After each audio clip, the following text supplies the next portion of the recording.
Ashulia elevated express হওয়ার কারণে আশুলিয়া বাইপাইল আবদুল্লাপুর এই রাস্তায় তীব্র যানজট সৃষ্টি হয়েছে।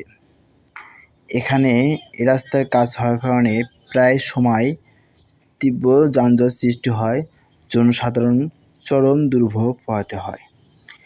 আমরা এখন জিরাবোর এলাকায় দেখতে কাজ করছি। এখানে এই কাজের জন্য এই রাস্তাতে যানজট সৃষ্টি হচ্ছে, পাশাপাশি এলিভেটেড রাস্তার কাজ খুব দ্রুত গতিতে এগোচ্ছে।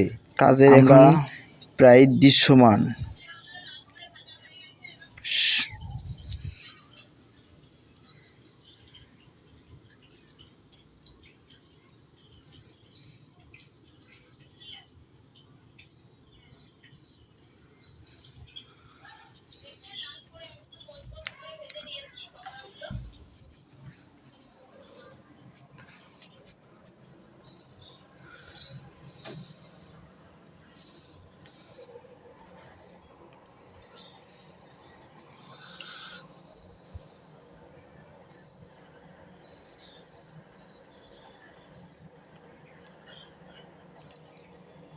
প্রিয় দর্শক, আমি এখন আশুলিয়া এলিভেটেড এক্সপ্রেস হচ্ছে সেখানে অবস্থান করছি। এই রাস্তায় আবদুল্লাপুর থেকে বাইপাইল হচ্ছে। দীর্ঘ এই রাস্তা হলে এখানকার জনসাধারণ প্রায় দুর্ভোগ কমে যাবে, যানজট নিরসন হবে। এই রাস্তার কাজ হওয়ার কারণে এই রাস্তায় তীব্র যানজট থাকে যায় প্রায় সময়।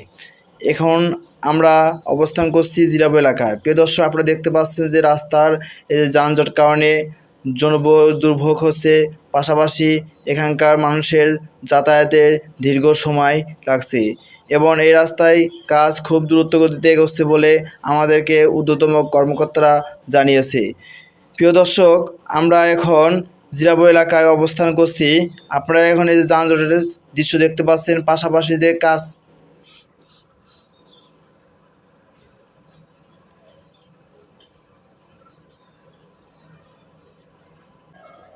দর্শক, আপনারা দেখেন এই যে রাস্তায় কাজ হচ্ছে প্রচুর পরিমাণ।